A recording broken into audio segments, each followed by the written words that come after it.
Maisog! Sino mga taga-Mindanaoan dito? Ang mga Bisaya. Mga taga-Luzon. Mga taga-Luzon. Okay, magbibisaya ba ako? Tagalog. Kasi taga-Manila po ako, Manileño. Okay po, maliwanag po. Noong pong 2015, sa Winnipeg, na magboboto na magkakaroon ng campaign sa mga kakandidato ng presidente ng 2016, matunog po ang pangalan ni Tatay Duterte. Ang sabi ko, sino ba to? Dahil hindi naman namin kilala ang Duterte sa Luzon. Marami po sa amin sa Winnipeg mga taga-Luzon. Noong pong 2016, umuwi po kami ng Pilipinas at nagpunta po kami sa Davao para mapatunayan ko yung bali-balita na itong si Tatay Digong ay ganito ang ginawa sa Davao. Ginawa niyang the most cleanliness and safest city ang Davao sa buong Pilipinas or compare sa ibang mundo.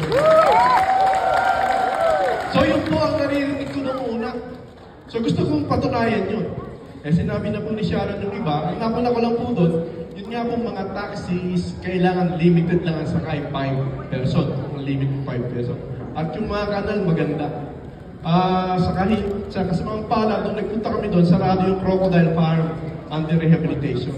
Sinubok namin magpunta sa bahay ni Tatay Digong, wala siya.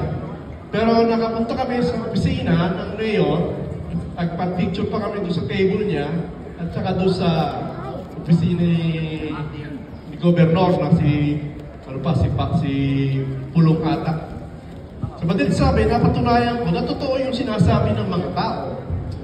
So, sa madalit salita, bumalik ako ng Winnipeg, bago mag-eleksyon, nagbuo kami ng DDS. Duterte Forever. 10 kami. Andiyan sila Kuya Edwin, sila Wang Katu, andiyan sila Elaine, siya ang ginawa namin ang administration. So gumawa kami ng DDS. Ang DDS, sabi nila, Davao Death Squad. Pero ang sabi noon, ang DDS ay Duterte Die-Hard Supporter. Unang press campaign namin na hindi naman kami butante sa Siniboyan. Mula 2004, nakamandidato si Arroyo, 2010, na ang nanalo ay si Pinoy, walang campaign rally na nangyayari dito sa Canada. Anywhere in Canada, wala. Magtataka kayo bakit nagkaroon ng 2010. Dahil kay Tatay Digong. Ibig sabihin, kilala na si Tatay Digong ng mga taga-Luzon, Bisaya, lalo na ng Mindanao at ng mga Dabawenyo. So marami rin kami nakuha suporta noon, doon nag-umpisa ang DDS. Hanggang sa dumating na nga yung karamihan na iba na ang pangalan, naging Maisog na. So sumunod na kami sa pangalan ng Maisog, hindi naman namin alam ang meaning ng Maisog. Maisog na rin tayo, kako, tara! Sige, Maisog na rin, Maisog. Ang alam ko lang, Bisaya na ako. Maisog is great. O kaya ganun ang nangyari. Kaya ito, hanggang ngayon, patuloy pa kaming sumusuporta sa mga Duterte. Ang nangyari kayo sa totoo lang po, itong nangyari ito kay Tatay Digong, isplanado ito ng gobyerno eh. Kasi takot sila sa 2028. Si Sara, ang pinakamalakas nilang contender. Ang gusto nila po nang sirain si Sara. Nakita niyo may impeachment. Pangalawa, hindi lang nakuha si Sara, si Tatay Digong. Nakipag-connive sila sa ICC, na puro tanggi sila ng tanggi. Pero sa isang banda, maganda rin kay Tatay Digong yun, at least safe siya.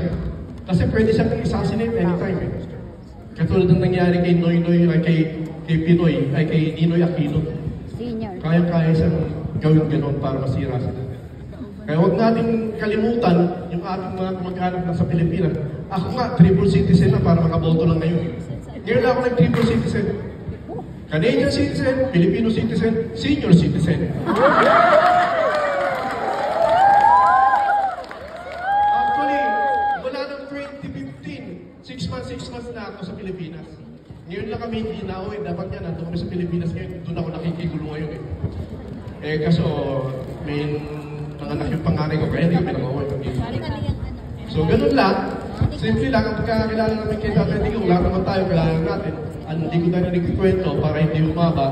Kasi alam natin lahat kung ano ang nangyayari ngayon sa panahon na ito. Ang kalaban po natin dito, hindi lang po, ang ginagawa natin po rally ito, hindi lang po kay Tatay Digong. Ito po ay laban ng Pilipino sa dayuhan. Laban ng Pilipino sa dayuhan. Para sa ating soberenya. Paano na lang yung mga OFW na nagkakaso sa ibang bansa? Anong gagawin ng gobyerno? Wala, ipinamimigay na lang. Sige, kunin ninyo, bahala kayo. Pero ang totoo niya, political po ang nangyari kay Tatay Digong at saka kay Sara. Kaya huwag po natin kalimutan yung mga kamag-anak natin sa Pilipinas na butante. Go straight, PDP laban! Sa Manota, straight, PDP laban. Yun din po ang sinabi ko sa pamilya ko. Ngayon nga po, nakasali kami sa Zero Remittance. Sino ba kasali sa Zero Remittance dito?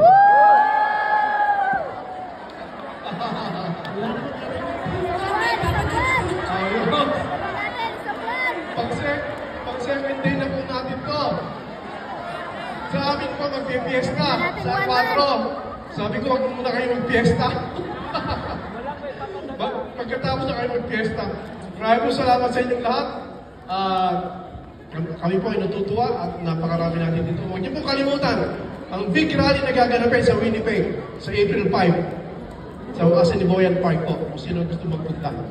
Maraming salamat sa inyong lahat. Ganda pa po.